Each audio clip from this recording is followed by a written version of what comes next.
يضلله فلا هادي له وأشهد أن لا إله إلا الله وحده لا شريك له وأشهد أن محمدا عبده ورسوله أرسله بالحق بشيرا ونظيرا وداعيا إلى الله بإذنه وسراجا منيرا أما بعد فإن خير الحديث كتاب الله وخير الهدي هدي محمد صلى الله عليه وسلم وشر الأمور محدثاتها وكل محدثة بدعة وكل بدعة ضلالة وكل ضلالة في النار أو كما قال الله تعالى في القرآن المجيد وفي فرقانه الحميد بعد أعوذ بالله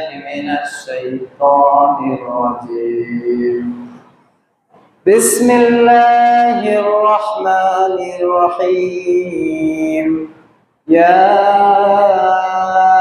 أيها الناس اتقوا ربكم الذي خلقكم من نفس واحدة وخلق منها زوجها وبث منهما رجالا كثيرا ونساء واتقوا الله الذي تساءلون به والأرحام إن الله كان عليكم رقيبا وقال الله تعالى يا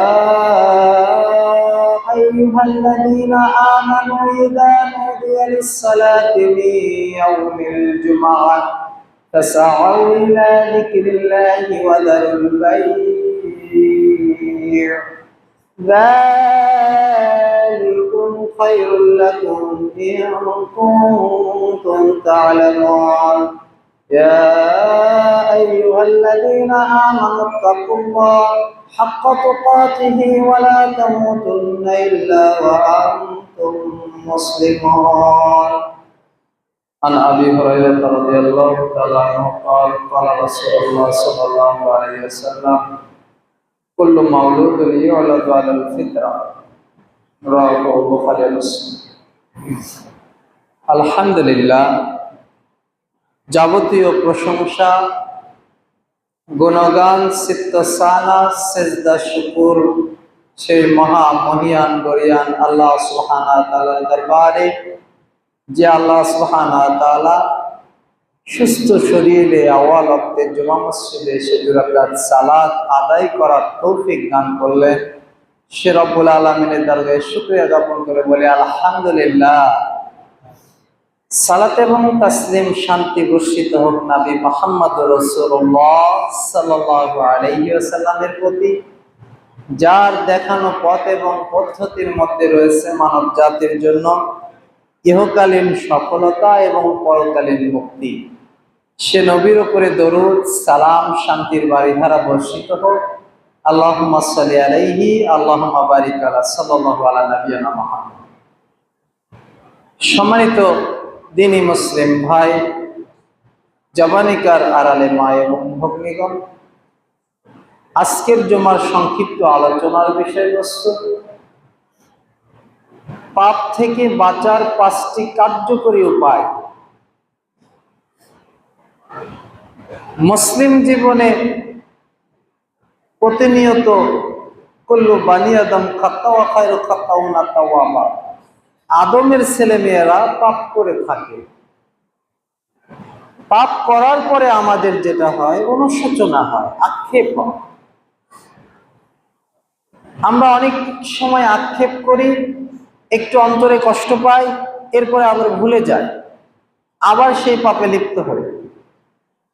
আজকের জুমায় 5টি এমন উপায় আপনাকে বলে দেব, যেই উপায়গুলো আপনি যদি ফলো করেন, আমল করেন, তাহলে ইনশাআল্লাহ পাপ থেকে আমরা বাঁচতে পারব। আল্লাহ সুবহানাহু ওয়া তাআলা উল্লেখিত বিষয়ে সংক্ষিপ্ত আলোচনা করে শেষ করার তৌফিক দান করুন। আমা তৌফিকি ইল্লা বিল্লাহ আলাইহি তাওয়াক্কালতু ওয়া ইলাইহি উনীব। আল্লাহুম্মা আমিন। কিরামান কাতিবিন ইয়ালামুনা মা তাফআলুন। আমাদের কাঁধের দুজন ফেরেশতা প্রতিনিয়ত একজন বদি লেখার পাপ লেখার কাজে নিয়োজিত, আর একজন সওয়াব লেখার কাজে নিয়োজিত। কাল কিয়ামতের ময়দানে এই পাপ এবং পুণ্যের হিসাবে আপনাকে হয় জান্নাত দেওয়া হবে অথবা জাহান্নাম নির্ধারণ হবে। যাদের জন্য জাহান্নাম নির্ধারণ হবে কত মন্দ পরিণতি তাতে, থাকার জন্য জাহান্নাম কত নিকৃষ্ট আবাসস্থল। আল্লাহ সুবহানাহু ওয়া তাআলা আল্লাহুম্মা ইন্নী আউযু বিকা মিন আযাবি জাহান্নাম, আমাদের সকলকে জাহান্নামের আযাব থেকে হেফাজত করুন, বলেন আমিন।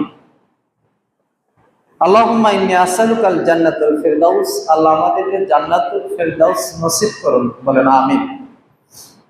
সম্মানিত উপস্থিতি হাজিরিন, পাপ থেকে বাঁচার সবচেয়ে বড় উপায় মাধ্যম হচ্ছে দোয়া করা। কি মনে হয় এটা কোনো মাধ্যম হলো? চলুন আমরা একটু বিস্তারিত আলোচনা করি। দেখুন, দোয়া এমন একটি জিনিস যা করার জন্য আপনার পরিস্থিতির প্রয়োজন হয় না।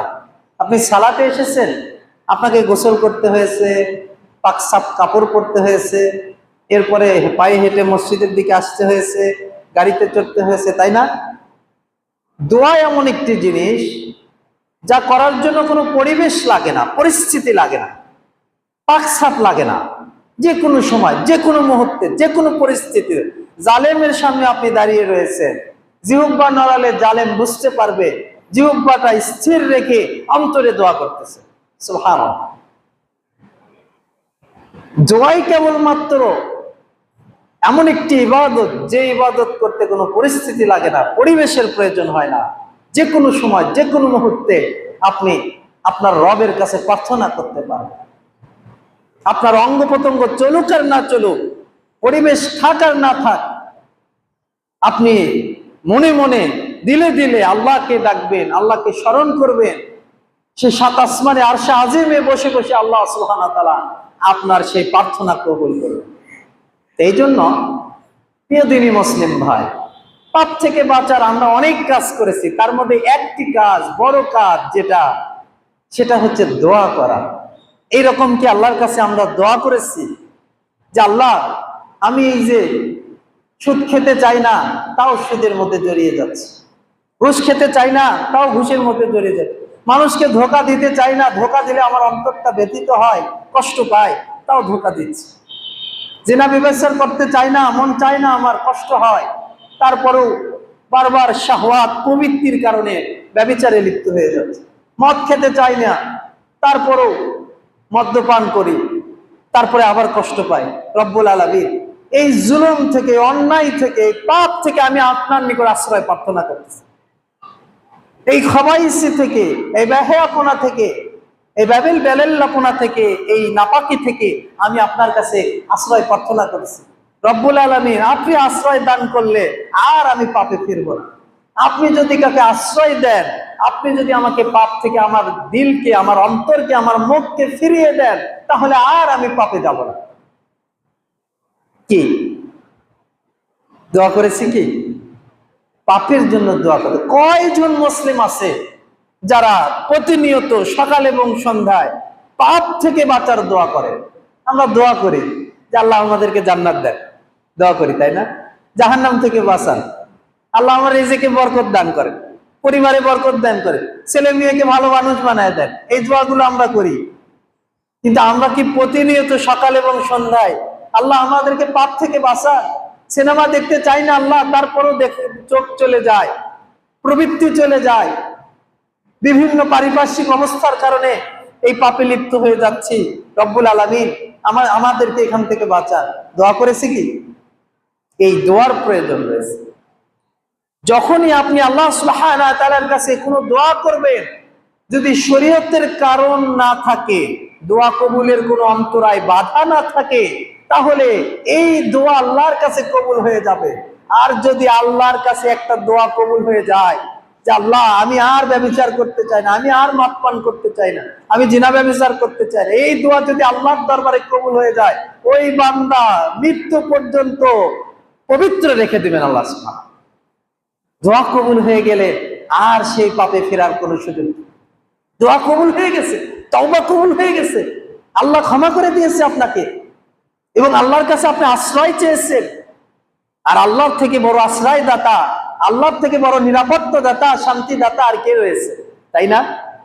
এজন্য প্রিয় দিনী মুসলিম ভাই বোনেরা, পাপ থেকে বাঁচার জন্য আমাদেরকে সবচেয়ে বড় যে কাজটি করতে হবে তা হচ্ছে দোয়া করতে হবে। দেখুন, ওয়াকালা রাব্বুদউনি আস্তাজিব লাকুম, মহান আল্লাহ সুবহানাহু ওয়া তাআলা বলেন যে তোমরা আমাকে ডাকো, তোমরা আমাকে ডাকো, আস্তাজিব লাকুম, আমি সাড়া দেব তোমাদের ডাকে। কে আছো? পাপ করেছো, অন্যায় করেছো, নিজের প্রতি জুলুম করেছো, পাপ থেকে বাঁচতে চাচ্ছ, অন্তরটা চাচ্ছে সালাত পরিত্যাগ করে কষ্ট পাচ্ছ, তুমি দোয়া করো আমার নিকট যে রব্বুল আলামিন আমাকে তুমি সালাত কায়েমকারী বানাও। অথচ দেখেন আমরা কয়েকবার দোয়া করি যে আল্লাহ আমাদেরকে তুমি নামাজি বানাও, 5 ওয়াক্ত নামাজ জামাতের সাথে পড়ার তৌফিক দান করো, এই দোয়া কি করি? অথচ দেখেন ইব্রাহিম খলিলুল্লাহ, আল্লাহর বন্ধু, বলছে রব্বি জাআলনি মুকিমাস সালাতি ওয়া মিন যুররিয়াতি রব্বানা তাকাব্বাল দুআ। তিনি দোয়া করতেছে রব্বিল আলামিন আমাকে তুমি নামাজ কায়েমকারী বানাও এবং আমার উত্তরাধিকারী বংশধরদেরকে তুমি নামাজের উপরে কায়েম রাখো। সুবহানাল্লাহ। ইব্রাহিম আলাইহিস সালাম, আল্লাহর বন্ধু, তিনি দোয়া করতেছে যে আমাকে নামাজ কায়েমকারী বানাও, আমিন যুররিয়াতি, এবং আমার যে সন্তানরা আসবে, ওয়ারিসরা আসবে, কিয়ামত পর্যন্ত তাদেরকে নামাজি বানিয়ে রাখো। কোথায় আমরা কি দোয়া করেছি যে আল্লাহ আমাদেরকে নামাজি বানাও, আমাদেরকে নামাজের হেফাজত করার তৌফিক দান করো, আমাদের ছেলে মেয়েরা তারা যাতে কিয়ামত পর্যন্ত বংশধররা তারা নামাজি হয়? কই, কোনোদিন দোয়া করি না।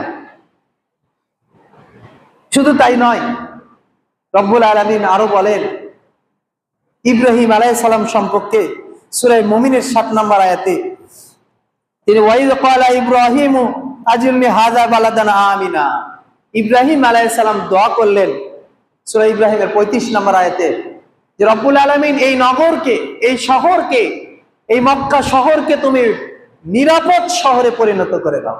সুবহানাল্লাহ। নিরাপত্তার প্রয়োজন রয়েছে।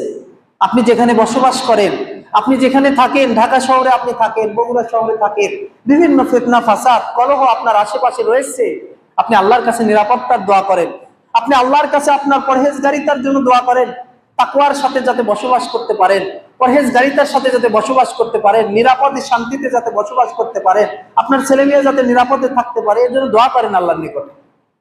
ইব্রাহিম আলাইহিস সালাম দোয়া করেছিলেন যে এই শহরকে তুমি নিরাপদ করে দাও। আল্লাহ সুবহানাহু ওয়া তাআলা তার দোয়া কবুল করেছিলেন। আজ মক্কা নগরী সারা পৃথিবীর মধ্যে সবচেয়ে যে জায়গায় খুন, রাহাজানি, সন্ত্রাসী সবচেয়ে কম, একেবারে শূন্যের কোঠায়, সেটা হচ্ছে মক্কা নগরী। সুবহানাল্লাহ। গভীর রাতে একাকী নিরমণি হেঁটে যাচ্ছে, কেউ তাকে উত্ত্যক্ত করে না, কেউ তাকে ইফতিজিং করে না। মক্কা নগরীতে এখনো এই 2025 সালে এসে রাতের অন্ধকারে কোনো মহিলা যদি হেঁটে চলে, কেউ তাকে কোনো কিছু বলে না। সুবহানাল্লাহ। কি নিরাপত্তা! সেই 4000 বছর আগেকার দোয়া ইব্রাহিম আলাইহিস সালামের। আপনার দোয়া যদি আপনার ছেলে মেয়েদের জন্য এই দোয়া করেন যে আল্লাহ আমার এই বংশধরকে তুমি নামাজি বানিয়ে রাখো, আজ থেকে 1000 বছর পরে, 500 বছর পরে আপনার বংশধর নামাজি থাকবে না? আপনার দোয়া যদি কবুল হয়ে যায়, ইব্রাহিম আলাইহিস সালামের দোয়ার বদৌলতে 4000 বছর পরে আজকে মক্কা শহর, মক্কা নগরী নিরাপদ। আপনার আমার দোয়ার বদৌলতে আপনার ছেলে মেয়েরা নামাজি থাকবে, পরহেজগার থাকবে, তাকওয়ার সাথে থাকবে। প্রিয় দিনী মুসলিম ভাই, আর কি দোয়া করলে? ওয়া বানি ইন্নী নাবুদাল আসনাম, বলতেছে আমি এবং আমার বংশধররা তারা যেন মূর্তি পূজারক না হয়। শিরকের ভয় করতেছে ইব্রাহিম আলাইহিস সালাম, শিরকের ভয় করতেছে তার বংশধর যাতে শিরক না করে। অথচ আমরা আহলুল হাদিস হয়েছি, আমরা সালাফি হয়েছি, কোনো দিন দোয়া করি না যে আল্লাহ আমাদেরকে শিরক থেকে বাঁচাও, আমাদেরকে কবর মাজার পূজা থেকে বাঁচাও, আমাদেরকে পীর পূজা থেকে বাঁচাও, আমাদেরকে ওই যে সেকুলারিজম থেকে বাঁচাও, গণতন্ত্রের পূজা থেকে বাঁচাও। কোনোদিন দোয়া করি না। মনে করেন আহলুল হাদিস হয়ে গেলেই আর শিরক বিদআত থেকে বেঁচে গেছে, তাই না? তাই তো এই জন্য কখনো বলি না যে আল্লাহ আমাদেরকে শিরক থেকে বাঁচাও, বেদাত থেকে বাঁচাও, কখনো দোয়া করার প্রয়োজন মনে করি। অনেক দোয়া করি, আল্লাহ জান্নাত দাও, জাহান্নাম থেকে বাঁচাও, রিজিক দাও, ছেলে মেয়েতে বরকত দাও, দোয়া করি। কিন্তু কখনো এই দোয়া করি না আল্লাহ আমাদেরকে শিরক থেকে বাঁচাও। কবর মাজারতে সারা দেশ সয়লাব হয়ে গেছে, আমি এবং আমার উত্তরাধিকারী, আমার ছেলে মেয়েরা তারা যেন কবর পূজারি না হয়ে যায়। দোয়ার প্রয়োজন আছে না? আপনি তাওহীদ পন্থী মুসলমান, মাশাআল্লাহ, তাওহীদের হিফাজতকারী, কখনো কবরে গেলেন না, কখনো মাজারে গেলেন না, কখনো কোনো পীরের খানকাতে গেলেন না, আর আপনার ছেলে মেয়েরা এসে কবর মাজার জিয়ারত করে করে বেড়াচ্ছে। হতে পারে না? দোয়ার প্রয়োজন আছে। আপনি দোয়া করেন আপনার এবং আপনার ছেলে মেয়েদের জন্য, আপনার বংশধরদের জন্য, তারা যাতে এই সকল শিরকের আড্ডাখানা থেকে বাঁচে। আমিন ইয়া রাব্বুল আলামিন। ইব্রাহিম আলাইহিস সালামের মতো এত বড় একজন নবী, তিনি দোয়া করতেছে তার ব্যাপারে, তার নিজের ব্যাপারে, যে আল্লাহ তুমি আমাকে শিরক থেকে বাঁচাও এবং আমার সন্তানদেরকে, আমার উত্তরাধিকারীদেরকে, আমার বংশধরকে আসলামের পূজা থেকে, মূর্তির পূজা থেকে, মূর্তির আস্তানা থেকে তুমি হেফাজত। সম্মানিত উপস্থিতি হাজিরিন, তাহলে আম্বিয়া ইকরাম দোয়া করেছেন। ইউসুফ আলাইহিস সালাম যখন জুলেখার সেই সুদীর্ঘ দীর্ঘর মধ্যে কোনো পাহারাদার তাকে ডিস্টার্ব করতে পারবে না, কেউ তাকে পেরেশানি করতে পারবে না, কোনো ভয় ভীতি নেই, বরং জুলেখার ডাকে যদি সে সাড়া না দেয় তাহলেই তার ভয় রয়েছে, জেলখানাতে যেতে হবে, তাই না?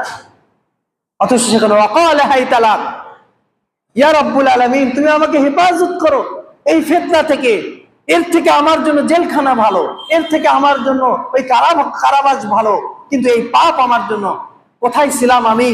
সেই কূপের মধ্যে ভাইরা ফেলে দিয়ে গিয়েছিল, সেখান থেকে উঠে এসেছি, সেখান থেকে আপনি এই রাজপ্রাসাদে জায়গা দিয়েছেন, আবার আমি সীমা লঙ্ঘন করবো? ইউসুফ আলাইহিস সালাম নিজের জন্য পছন্দ করলেন না, আল্লাহর কাছে হেফাজতের দোয়া করলেন, আল্লাহ তাকে হেফাজত করলেন। একের পর এক দরজাগুলো খুলে গেল, ইউসুফ পিছন থেকে সামনের দিক থেকে বের হয়ে আসে। তাহলে যে কোনো বিপদ, যে কোনো পাপ থেকে বাঁচার একটি বড় হাতিয়ার, অস্ত্র হচ্ছে আল্লাহর নিকট প্রার্থনা করা, দোয়া করা। আমরা পাপ থেকে বাঁচতে চাই, সবাই চাই। পাপ করার পরে অনুশোচনা হয়, ওই একটু অনুশোচনা আক্ষেপ করে শেষ, কোনো পদক্ষেপ নেই, না তার পিছনে দোয়া রয়েছে, না তাহাজ্জুদে ওঠার প্রয়োজন মনে করি, না 2 রাকাত সালাত পড়ে সিজদা অবনত হয়ে অথবা হাত তুলে আল্লাহর নিকট বলি আল্লাহ এই পাপটা করেছি, বড় অপরাধ করেছি, এই ধরনের পাপ আমি যেন আর কখনো না করি, দোয়া করার প্রয়োজন আমরা মনে করি। বলতেছিলাম পাপ থেকে বাঁচার যে অন্যতম 5টি কথা আজকে বলবো, তার একটি হচ্ছে দোয়া করা, প্রার্থনা করা। নবী রাসূলগণ আল্লাহ সুবহানাহু ওয়া তাআলার নিকট প্রার্থনা করেছেন। ইউনূস আলাইহিস সালাম যখন মাছের পেটে গেলেন তখন বললেন লা ইলাহা ইল্লা আনতা সুবহানাকা ইন্নী কুনতু মিনাজ জালিমিন। রব্বুল আলামিন, আমি আমার নফসের প্রতি জুলুম করেছি, অন্যায় করেছি, আর আপনি যদি আমাকে সাহায্য না করেন তাহলে আমি জালিমদের অন্তর্ভুক্ত হয়ে যাব। তাই না? পাপ থেকে বাঁচার জন্য আল্লাহর নিকট প্রার্থনা করতে হবে। কায়মানে বাক্যে যদি আপনি প্রার্থনা করতে পারেন তাহলে আল্লাহ সুবহানাহু ওয়া তাআলা আপনার প্রার্থনা কবুল করবেন। এই জন্য প্রিয় দিনী মুসলিম ভাইরা, পাপ থেকে বাঁচার জন্য আমরা কি করব? দোয়া করব। বেশি বেশি করে দোয়া করেন। সকাল এবং সন্ধ্যার জিকিরগুলোর মধ্যে ফরজ সালাত শেষে জিকির পড়েন, তার মধ্যে দোয়া করেন। সুন্নত মুস্তাহাব সালাত যেগুলো পড়েন সেগুলোর মধ্যে দোয়া করেন, প্রার্থনা করেন। তাহাজ্জুদের সালাতে উঠে 2 রাকাত নামাজ পড়ে আল্লাহর কাছে প্রার্থনা করেন। এভাবে দোয়ার মাধ্যমে পাপ থেকে বাঁচা যায়। 2 নম্বরে মুজাহাদা। মুজাহাদা মানে চেষ্টা করা, সংগ্রাম করা। আপনি পাপ থেকে বাঁচতে চান কিন্তু কোনো সংগ্রাম নেই, একটু মনের মধ্যে অনুশোচনা আছে, পাপটা করলাম, বিড়ি সিগারেট ছাড়লাম, আবার খাচ্ছি, তাই না? মদ নিশা ভান গাঁজা খাতাম, ইয়াবা খাতাম, এখন আবার খাচ্ছি, তাই না? এই এতটুকু অনুশোচনা, কোনো মুজাহাদা নাই, কোনো চেষ্টা প্রচেষ্টা নাই আপনার মধ্যে। মুজাহাদা ওয়াল্লাযিনা জাহাদু ফিনা লানাহদিয়ান্নাকুম। আপনি যদি চেষ্টা করেন, সংগ্রাম করেন, তাহলে আল্লাহ সুবহানাহু ওয়া তাআলা আপনাকে পথ দেখাবে। কিন্তু কোনো চেষ্টা নেই। ওই যে দোকানে গেলে আপনি বিড়ি খাওয়ার কথা মনে হয়, সিগারেট খাওয়ার কথা মনে হয়, ওই দোকানে যেয়ে বসে আছে। যে বন্ধুর সাথে মিশলে আপনার ওই খারাপ সঙ্গের সাথে মিশলে আপনার ওগুলো কাজ করতে মন চায়, ওই বন্ধুর সাথেই সকাল সন্ধ্যা ঘুরতেছে, কোনো চেষ্টা নেই যে তার থেকে আমাকে ফারেক হতে হবে, দূরে থাকতে হবে, সেই জায়গাগুলো থেকে আমাকে দূরে থাকতে হবে যেই জায়গায় গেলে আমার পাপ ঘটে যাচ্ছে, তাই না? আজকে ফেসবুক, ইউটিউব আর অন্যান্য মাধ্যমে পাপে সয়লাভ নারী এবং পুরুষেরা পাপে সয়লাভ। যুবক দোয়া করতেছে, আল্লাহ আমি এই ইউটিউবের ফিতনা থেকে বাঁচতে চাই, আবার মোবাইল ঘাটতেছে, তাই না? কোথায় মুজাহাদা, কোথায় চেষ্টা নেই। আপনি একের পর এক ভিডিও স্ক্রল করবেন আর নগ্ন মেয়ে দেখবেন আর ন্যাংটা মেয়ে দেখবেন আর বলবেন আল্লাহর কাছে যে আল্লাহ আমি পাপ থেকে বাঁচতে চাই। হবে কি? বাঁচতে পারবে? বাঁচতে পারবে না। মুজাহাদা করতে হবে। যদি ফেসবুক, ইউটিউব চালানোর মাধ্যমে কবিরা গুনাহ হয়ে যাচ্ছে, ওটা চালানোই আপনার জন্য হারাম। যদি আপনার দ্বারা বড় গুনাহ হয়ে যাচ্ছে, আপনি নিজেকে কন্ট্রোল করতে পারছেন না, নিয়ন্ত্রণ করতে পারছেন না, আপনার কন্ট্রোলের বাইরে চলে যাচ্ছে, তাহলে আপনার ওগুলা চালানোই আপনার জন্য জায়েজ না। বাটন ফোন ইউজ করেন, শুধু প্রয়োজনীয় কথাবার্তা বলবেন আত্মীয় স্বজনের সাথে, বাস, কুল্লু খালাস, শেষ। আপনি নিজেকে নিয়ন্ত্রণ করতে পারছেন না যুবক ভাইরা। আপনি হোয়াটসঅ্যাপ চালাচ্ছেন, ফেসবুক চালাচ্ছেন, মেসেঞ্জার চালাচ্ছেন, পরনারী সকাল এবং সন্ধ্যায় আপনাকে SMS করে পেরেশানি করে দিচ্ছে, আর আপনি বলতেছেন আল্লাহ আমাকে বাঁচাও। হবে? হবে না। আপনার মধ্যে মুজাহাদা নেই, আপনার মধ্যে চেষ্টা নেই, সংগ্রাম নেই। আপনার মধ্যে সংগ্রাম করতে হবে। আপনাকে যেই মাধ্যমে ফিতনার আশঙ্কা রয়েছে, ওই মাধ্যমগুলো কাছে থেকে সরে ফেলে দিয়ে আল্লাহর কাছে দোয়া করতে হবে, আল্লাহ এই যে ফেসবুকের এই মাধ্যমে নিজের মধ্যে কিছু দুর্বলতা ছিল, নিজেরও কিছু নাফসের গোলামি করেছি, এই কারণে এই পাপে ফায়সা কাজে লিপ্ত হয়ে গেছি। আল্লাহ এই মদ আর গাজার আসরে বসতাম আগে, এই ধরনের আসর পরিত্যাগ করলাম, এই ধরনের বন্ধু পরিত্যাগ করলাম, এই ধরনের ফেসবুক ইউটিউব মাধ্যম পরিত্যাগ করলাম, আল্লাহ তুমি আমাকে মাফ করে দাও। আল্লাহ এই চেষ্টা থাকতে হবে। কোথায় এই চেষ্টা? তাহলে 2 নম্বরে কি বললাম? মুজাহাদা থাকতে হবে। পাপ সারার জন্য আপনার ভিতর প্রচেষ্টা থাকতে হবে। যে সকল মাধ্যম আপনার সামনে আসলে পাপ ঘটার সম্ভাবনা রয়েছে, ওই সকল মাধ্যমকে বিতাড়িত করতে হবে। সম্মানিত উপস্থিতি হাজিরিন, মহান আল্লাহ সুবহানাহু ওয়া তাআলা এই ব্যাপারে একেবারে সূরা আল ইমরানের শেষের আয়াতে ইয়া আইয়ুহাল্লাযীনা আমানুসবিরু ওয়াসাবিরু ওয়ারাবিতু, হে ঈমানদারগণ তোমরা ধৈর্য ধারণ করো, ধৈর্যের প্রতিযোগিতা করো, ওয়ারাবিতু আর ইস্তিকামত থাকো। ইস্তিকামত থাকা খুব বড় জিনিস। সকালে আপনি তওবা করেন, সন্ধ্যা হতে হতে আপনার তওবা শেষ। ওই যে মাধ্যমগুলো যে আপনার কাছে রয়েছে, তাই না? মাধ্যমগুলো আপনার কাছে রয়েছে। আজকে রাতে উঠে তাহাজ্জুদ পড়ে যুবক খুব দোয়া করলো, আল্লাহ আমি আর এগুলো করব না, আর পাপ করব না, এই করব না, সেই করব না। সন্ধ্যা 9টা 10টা বেজে গিয়েছে, আবার বন্ধু বান্ধবের সাথে একসাথে গল্প গুজবে মত্ত হয়েছে, গাফেলতায় আল্লাহর জিকির থেকে গাফেল হয়ে গেছে। তারপরে 11টা 12টা বেজে গেছে, আবার সেই শুরু হয়ে গেছে, তাই না? এই জন্য আল্লাহ বলেছে অসাবিরু, তোমরা ধৈর্য ধরো, কিছুদিন ধৈর্য ধরো। দুনিয়াতে এই সামনে জান্নাতে তোমাদেরকে এরকম নাজ নিয়ামত দাঁড় করা হবে, হুর গালিসা গুলো দেওয়া হবে, আর খানা পিনা তোমাদেরকে দেওয়া হবে, যত আরাম আয়েশ রয়েছে, শাহওয়াত, তোমাদের মন যা চায় তাই দেওয়া হবে। তোমাদের চক্ষু যা দেখেনি, তোমাদের কর্ণ যা শোনেনি, তোমাদের অন্তর যা অনুভব করেনি, এই সকল নিয়ামত তোমাদেরকে দেওয়া হবে। একটু ধৈর্য ধারণ করো। অসাবিরু, আর ধৈর্যের প্রতিযোগিতা করো। আমার পাশের বাড়ির ওই ছেলেটা 5 ওয়াক্ত নামাজ পড়ে, আমি পড়তে পারি না। ওই এত ভালো দিনদার, এত কথা নরম বলে, আর এই সকল পাপের মধ্যে সে লিপ্ত না, আর আমি নিজেকে কন্ট্রোল করতে পারি না। এখনো আমি অন্যায় কাজ করে যাচ্ছি, বাবা পছন্দ করতেছে না, মা পছন্দ করতেছে না, প্রতিবেশী পছন্দ করতেছে না, স্ত্রী পছন্দ করতেছে না, অথচ আমি এই কাজগুলো করতেছি। কোথায় ধৈর্যের প্রতিযোগিতা? কোথায় ধৈর্যের প্রতিযোগিতা করে যে আমি সবার থেকে ভালো ধৈর্য ধরতে পারি, আমিও পারি। প্রতিযোগিতা করেন আপনি। পরাবিতু, এরপরে কি করেন? আপনি ইস্তেকামত থাকেন যে পাপ হাত থেকে সিগারেট ফেলে দিয়েছি না দিয়েছি, আর কোনোদিন জর্দা, সিগারেট, ইয়াবা, গুল, ফেন্সিডিল তুলব না। ইস্তেকামত থাকে। এই ইস্তেকামতের ওপরে যদি আপনি মৃত্যুবরণ করতে পারে, তাহলে আশা করা যায় এই তওবা কবুল হবে, এর বিনিময়ে আল্লাহ জান্নাত দিয়ে দেবে। ওয়াত্তাকুল্লাহ লাআল্লাকুম তুফলিহুন, আল্লাহ বলেন তোমরা আল্লাহকে ভয় করো। এই সকল কিছু আপনি করতে পারবেন তখনই যখন আপনার আল্লাহকে ভয় করবেন। আল্লাহ ভীতি যদি কোনো ব্যক্তির মধ্যে আসে, সে পাপ থেকে নিজেকে বাঁচিয়ে রাখতে পারবে, লাআল্লাকুম তুফলিহুন, তখন আমি আপনি সফল কাম হতে পারবো। প্রিয় দিনী মুসলিম ভাইরা, তাহলে 2 নাম্বার যেটা করতে হবে, মুজাহাদা করতে হবে, চেষ্টা সংগ্রাম করতে হবে। 3 নম্বরে যে বিষয়টি বলবো, দূরদর্শিতা থাকতে হবে। পাপ ছাড়ার ব্যাপারে দূরদর্শিতা থাকতে হবে। একজন ব্যক্তিকে তার দূরদর্শিতা অনেক দূর নিয়ে যায়, তাই না? যারা সমাজ নেতা, সমাজের বিচারক, তারা দেখবেন দূরদর্শী, অনেক দূর পর্যন্ত দেখতে পারে। এটা চোখে দেখা নয়, অন্তরের চোখ দিয়ে দেখা, অনেক চিন্তা করতে পারে। একজন লোক, সে যদি চিন্তা করে আমি লোকটাকে খুন করব, দূরদর্শিতা 2 ব্যাপারে থাকতে হবে। একটা হচ্ছে পরকালের ব্যাপারে দূরদর্শিতা, একটা হচ্ছে দুনিয়ার ব্যাপারে। যদি প্রথমে দুনিয়ারটা নিয়ে বলি, তাহলে ধরেন একটা লোক কোন একটা কারণে কাউকে খুন করার ইচ্ছা করেছে, এখন সে চিন্তা করতেছে যে আমি লোকটাকে খুন করব, তারপরে আমি যদি ধরা পড়ি, সারা জীবন যতদিন বেঁচে থাকবো মানুষ আমাকে খুনি বলবে, আমার ছেলে মেয়েরা রয়েছে তাদেরকে খুনির সন্তান বলবে, আর জেলে পচতে হবে 10 বছর, 12 বছর, 14 বছর। যদি এখানকার মৃত্যুদণ্ড নাও হয়ে যায়, বাংলাদেশের কথা বলতেছি, মৃত্যুদণ্ড নাও হয়ে 12 বছর, 14 বছর, 16 বছর জেল খাটতে হবে। দূরদর্শিতা, যে পাপের পরিণতি সম্পর্কে চিন্তা করা।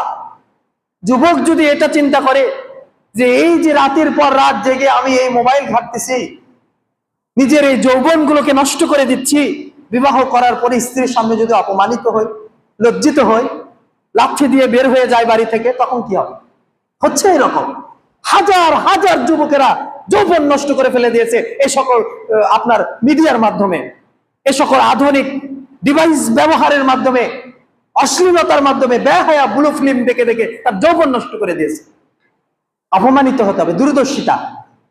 আগামীকালকে স্ত্রী যদি বাড়ি থেকে বের হয়ে যায়, অথর্ব অপমানিত হই আমি, কি হবে? দূরদর্শিতা থাকতে হবে, তাই না? সমাজে আপনি একটা অন্যায় করবেন, অপরাধ করবেন, এই অপরাধের পরে সমাজের লোকেরা আমাকে ঘৃণার চোখে দেখবে।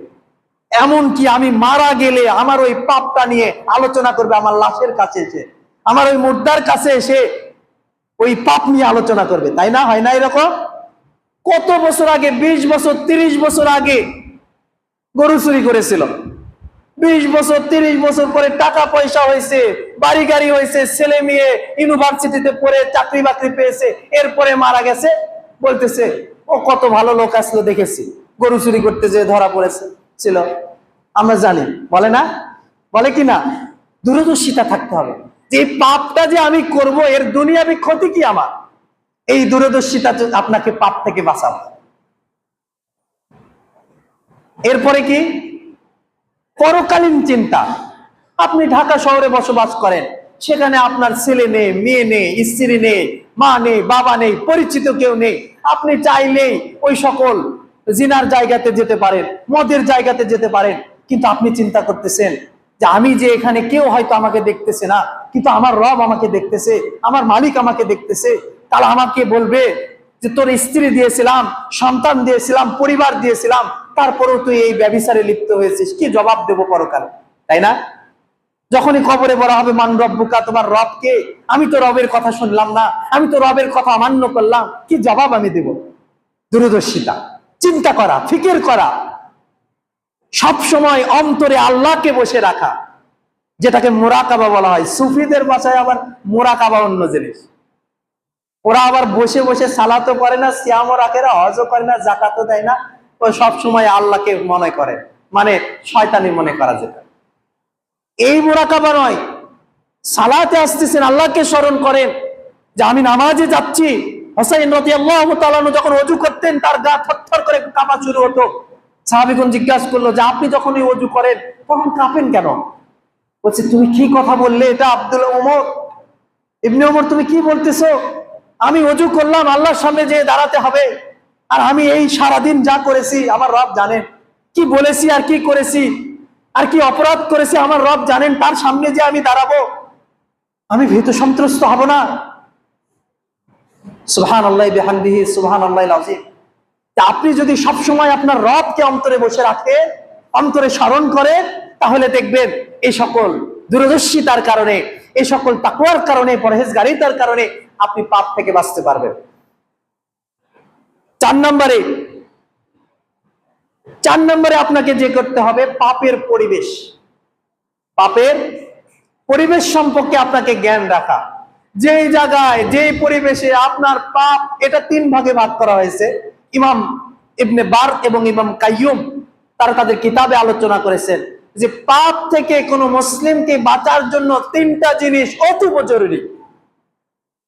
1 নম্বরে বাইতুল মুসলিমিন, মুসলমান বাড়ি হতে হবে, মুসলিম বাড়ি হতে হবে। এমন বাড়ি যেখানে ফায়সা কথা আর কর্ম, টিভি, সিনেমা, সিরিয়াল, আর নাচ গান, আর বাদ্যযন্ত্র, আর লাউড স্পিকারে সকাল এবং সন্ধ্যায় গান বাজনা, কি ইসলামী পরিবেশ থাকবে? ছেলে মেয়েরা ইসলাম শিখবে না।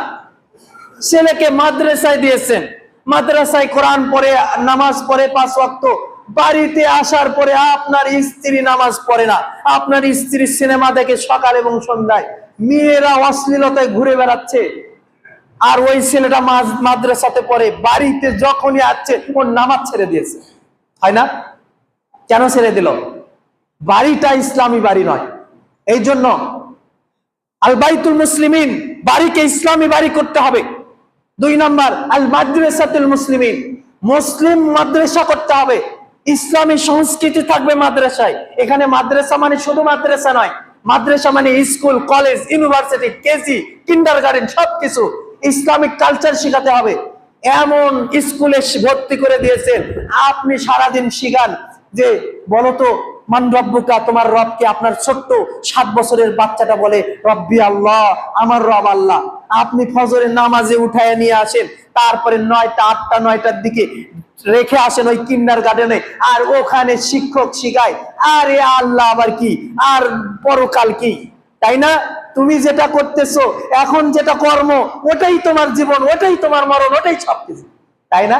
নাস্তিক্যবাদ শিখাচ্ছে, তাই না? সেকুলারিজম শিখাচ্ছে, বস্তুবাদিতা শিখাচ্ছে।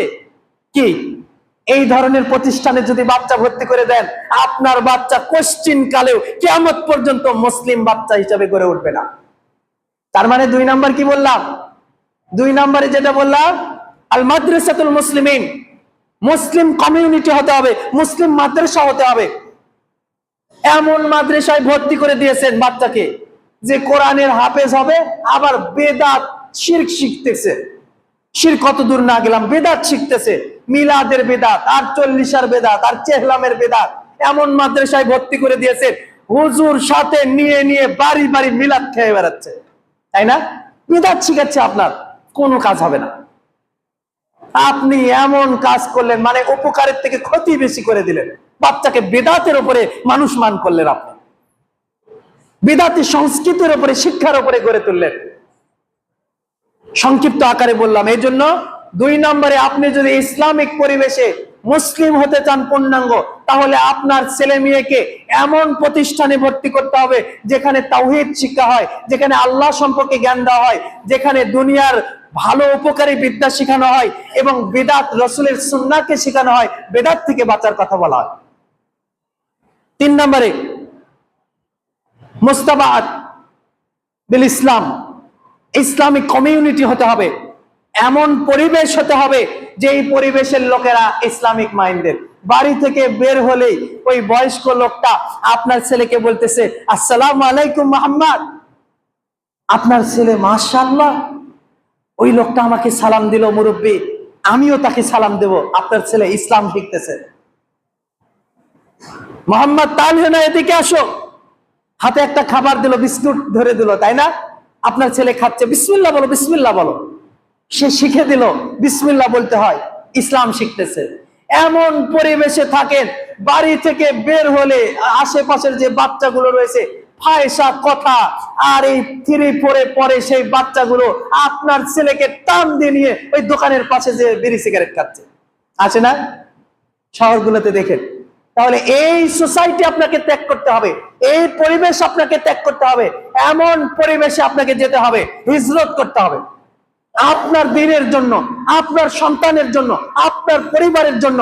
আপনার পরিবার যাতে দিনের উপরে থাকে, ইসলামের উপরে থাকে, ইসলামী আদব, আখলাক, মুআমালাত, মুআশারাত শিক্ষা করে, এই জন্য এমন পরিবেশে যেতে হবে যেখানে আপনার ছেলে মেয়েগুলো ইসলামের উপরে বেড়ে চলবে।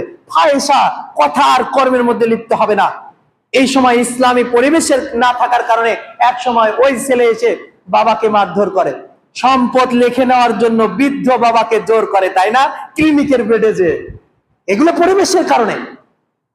ইমাম কাইয়ুম রাহিমাহুল্লাহ তিনি বলেছেন যে পরিবেশ আপনার ছেলেকে ইসলামী হিসাবে গড়ে তুলবে, পরিবেশে আপনার ছেলেকে নাস্তিক বানিয়ে দিবে, বিজাতীয় বানিয়ে দিবে, পত্তলিক বানিয়ে দিবে। কুল্লু মাওলাদিন ইউলাদু আলাল ফিতরা, রাসূল মুহাম্মদ সাল্লাল্লাহু আলাইহি সাল্লাম বলেছেন যে প্রত্যেকটি সন্তান ইসলামের উপর জন্মগ্রহণ করে। ওই হিন্দুর বাড়িতে যে ছেলে হয়েছে, বাচ্চা হয়েছে গতকালকে, ওই মুসলিম। ওই খ্রিস্টানের বাড়িতে যে জন্মগ্রহণ করেছে, ওই মুসলিম। কিন্তু তার পিতা তাকে কি বানায়? মূর্তি পূজারক বানায়, নাসারা বানায়, খ্রিস্টান বানায়, হিন্দু বানায়। ঠিক আমাদের ছেলে মেয়েরা ইসলামী মুসলিম ঘরে জন্মগ্রহণ করার পরে ওই ফাহেসা কথা আর কর্ম, আর ওই মুনাফিকদের সাথে ঘুরে ঘুরে, আর ওই পাপাচারীদের, খবাইসদের সাথে ঘুরে ঘুরে আমাদের ছেলে মেয়েগুলো এরকম খবিস হয়ে গেছে। আল্লাহ সুবহানাহু ওয়া তাআলা আমাদেরকে হেফাজত করুন। তাহলে 5 নম্বরে গুনার কারণ খোঁজা, যে আমি এই গুনাহ যে করতেছি, কি কারণে এই গুনাহ হয়ে যাচ্ছে, এই কারণ খুঁজে বের করা এবং এই কারণ চিহ্নিত করে ওই গুনার কাছে আর না যাওয়া। এই 5টি কাজ রাসূল সাল্লাল্লাহু আলাইহি ওয়াসাল্লাম বলেছেন যে তোমরা বেশি বেশি আল্লাহর নিকট দোয়া করো। যারা আল্লাহর নিকট দোয়া করে আল্লাহ তাদের প্রতি খুশি হয়, আর যারা দোয়া করে না তাদের প্রতি আল্লাহ রাগান্বিত হয়। তাহলে গুনাহ থেকে বাঁচার 1 নাম্বার কি বলেছি? দোয়া করতে হবে। 2 নম্বরে মুজাহাদা, চেষ্টা করতে হবে, তাই না? আপনি পাপ থেকে বাঁচার জন্য চেষ্টা করেন, সংগ্রাম করেন। 3 নম্বরে দূরদর্শিতা থাকতে হবে আপনার প্রতি, যে এই পাপটা করবো, এই পাপের পরিণতি কি হবে এই সম্পর্কে চিন্তা চেতনা করা, একটু ফিকির করা। 4 নম্বরে পরিবেশ দিতে হবে আপনার ছেলে মেয়েকে, তাই না? পরিবারে পরিবেশ দিতে হবে, স্কুলে পরিবেশ দিতে হবে, মাদ্রাসায় পরিবেশ দিতে হবে, আপনার কমিউনিটি সমাজে পরিবেশ দিতে হবে। আর 5 নম্বরে গুনার কারণকে চিহ্নিত করতে হবে। গুনার কারণ চিহ্নিত করে ওই কারণ যাতে আমার দ্বারা আর না ঘটে এই চেষ্টা প্রচেষ্টা করতে হবে। আল্লাহ সুবহানাহু ওয়া তাআলা আমাদেরকে সমস্ত প্রকার কবিরা এবং সগীরা গুনাহ থেকে হেফাজত করুন, বলুন আমিন। রব্বুল আলামিন, আমরা বড় গুনাহগার, আমরা বড় পাপী। আপনার দরবারে, আপনার ঘরে উপস্থিত হয়েছি জুমার সালাত আদায় করার জন্য। রব্বুল আলামিন আমাদের জীবনে ছোট বড়, প্রকাশ্য অপ্রকাশ্য, দিনে এবং রাতে, সকাল এবং সন্ধ্যায় অনেক গুনাহ পাপ আমরা করেছি। আমরা আমাদের নফসের প্রতি জুলুম করেছি। আপনি মেহেরবানি করে আপনি ক্ষমাকে পছন্দ করেন। আল্লাহুম্মা ইন্নাকা আফুউন তুহিব্বুল আফওয়া ফাআফু আন্নি। মেহেরবানি করে আমাদের গুনাহগুলোকে আপনি মাফ করে দিন। রব্বুল আলামিন আমাদের পিতামাতা, আত্মীয় স্বজন, পাড়া প্রতিবেশী, দুনিয়া থেকে যারা বিদায় হয়ে গেছে তাদের কবরগুলোকে আপনি প্রশস্ত করে দিন, আলোকিত করে দিন, তাদেরকে জান্নাতুল ফিরদাউসে দাখিল করুন। রব্বুল আলামিন আমরা যারা সকাল এবং সন্ধ্যায় মসজিদ মাদ্রাসাগুলোতে দান করি, তাদের দানগুলোকে আপনি ডান হাতে কবুল করুন। এক মহিলা মসজিদের কাজের জন্য বা মসজিদের জন্য এখানে 500 টাকা দান করেছে। আল্লাহ তার দানকে ডান হাতে কবুল করুন, বলা আমিন। আল্লাহ সুবহানাহু ওয়া তাআলা তার অন্তরে প্রশান্তি দিয়ে দিন, গুনাহ খাতা ক্ষমা করে দিন, পরিবারে বারাকাত দান করুন। পরিশেষে আজকের জুমার যে 5টি বিষয় বলেছি গুনাহ থেকে বাঁচা, এই 5টি বিষয় আমাদেরকে মেনে বুঝে আমল করার তৌফিক দান করুন, আল্লাহুম্মা আমিন। হাযা মা ইনদানা ওয়া লা ইলমুকুম ওয়া লাআল্লাকুম তাশকুরুন। ওয়া সাল্লাল্লাহু আলা নাবিয়িনা মুহাম্মদ।